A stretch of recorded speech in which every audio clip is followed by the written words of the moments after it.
Market conditions shifting back to mildly bullish in a bull market. We had been sitting at that mildly bearish in a bull market, and we got a pretty nice confirmation move on Friday, really across the board. We'll take a look at that and seeing a momentum shifting, working its way back up towards that bullish trend zone. Not quite there yet.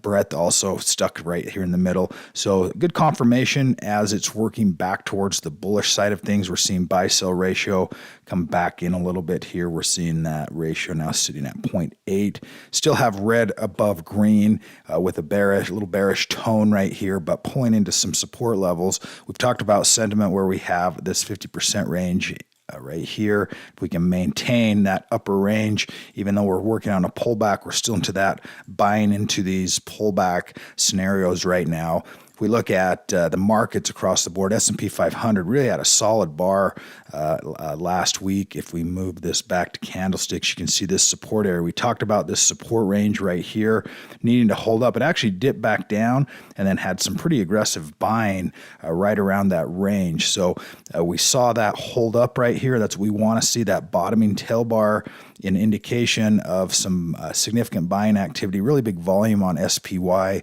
as well. So support, that breakout and that retest and that solid confirmation should see some additional bullishness here carrying through. We'll see if we can break out of those highs on S&P 500 right here and get back up into that upper range. We also saw bonds move. This is one of the areas of interest that we've been talking about now is, let me just actually shift this back here just a little bit so we can see that bounce right here. So we're at the lower end of that range.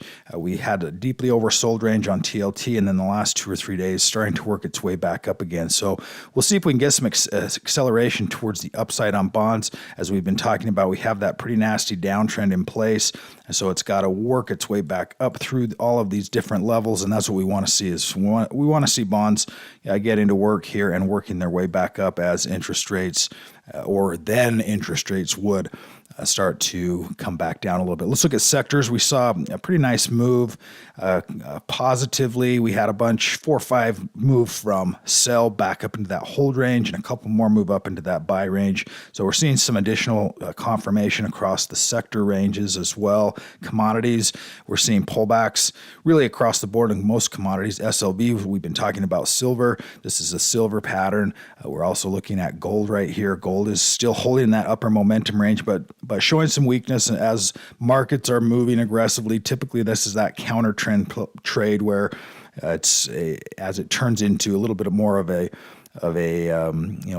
flight to safety type of trade, and so we're seeing a pullback as markets are showing strength right here. We're also seeing a little bit of a pullback here in USO, continued weakness in oil, and that's fine. We're sitting right at a support area that potentially could break down, and we're also right at that 50% zone. So USO, if breaking down through that 74 range, could see some a retest of that 71 range, some support right there on that. If we look at that muscle stocks group, seeing some nice trades in here, some nice stocks. FTAI, which has been a big mover in the aerospace location and aerospace and defense, moving higher, $82 sitting right there at that support area. We're also seeing some gaming stocks, RSI, moving right here towards the upper end of that range, and some other stocks here as well. Keep an eye on these builders. You're seeing a Crane Company, you're seeing Linux, you're seeing U.S. Steel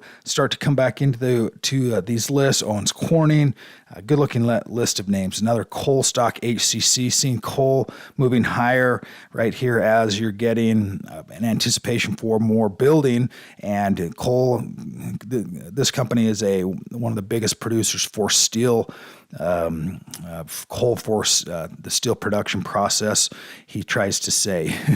Oil and energy, some nice trades sitting up there for our day today. That'll do it for today's update. Everyone, thanks very much. Have a fantastic day today.